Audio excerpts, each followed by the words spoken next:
2020 жылдың 6 қараша Солтүстік Қазақстан облысы Петропавл қаласы қазақ тілі мен әдебиеті мұғалімдеріне арналған ұлылар мұрасы және заманауи білім атты бірінші халықаралық форум өтті. Форумның қатысушы спикерлері Түркия, Ресей мемлекеттерінен, Нұр-Сұлтан, Алматы және Петропавл қалаларынан болды.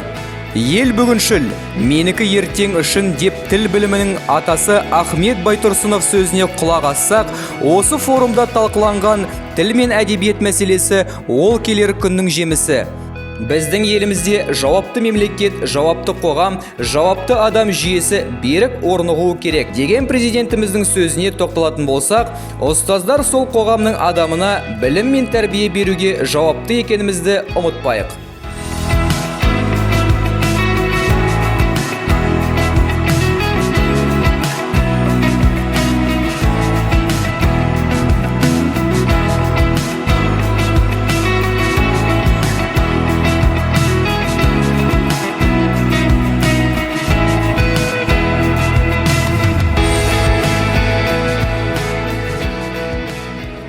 Біздің елімізде жауапты мемлекет, жауапты қоғам, жауапты адам жүйесі берік орнығуы керек деген президентіміздің сөзіне тоқталатын болсақ, ұстаздар сол қоғамның адамына білім мен тәрбие беруге жауапты екенімізді ұмытпайық.